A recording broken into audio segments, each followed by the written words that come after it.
Bonjour et bienvenue dans nos perspectives financières d'aujourd'hui. Rejoignez-nous aujourd'hui pour notre analyse du monde financier, des derniers événements et des dernières informations sur les marchés. Thomas va nous aider aujourd'hui, depuis la salle des marchés. Changpeng CZ Zhao, l'ancien PDG de la principale bourse de crypto-monnaie Binance, quittera également son poste de président du conseil d'administration de la bourse américaine Binance.US.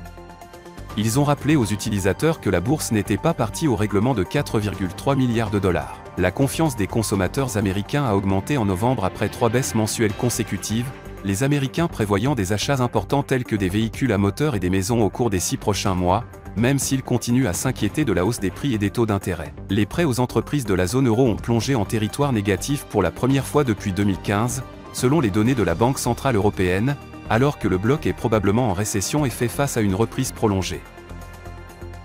La dernière session a vu l'action Facebook augmenter de 1,5%. L'indicateur RSI donne un signal baissier, ce qui correspond à notre analyse technique globale. L'euro a gagné 0,3% contre le dollar lors de la dernière session. L'indicateur oscillateur ultime donne un signal baissier, ce qui correspond à notre analyse technique globale. La livre sterling a gagné 0,4% contre le dollar lors de la dernière session. Le signal baissier de l'indicateur oscillateur ultime est conforme à l'analyse technique globale. La dernière session a vu le dollar australien gagner 0,5% contre le dollar. Selon l'indicateur stochastique, nous sommes dans un marché suracheté. Le produit intérieur brut annualisé des États-Unis sera publié à 13h30 GMT, le commerce de détail du Japon à 23h50 GMT, les salaires non agricoles de la France à 6h30 GMT. Les travaux de construction effectués de l'Australie seront publiés à minuit 30 GMT, l'indice des prix du produit intérieur brut des États-Unis à 13h30 GMT, le climat des affaires de l'Eurozone à 10h GMT.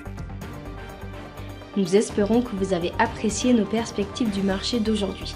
De la part de toute l'équipe, nous vous souhaitons une journée de trading productive. N'oubliez pas de nous rejoindre la prochaine fois pour toutes nos analyses des derniers événements et nouvelles sur les marchés financiers.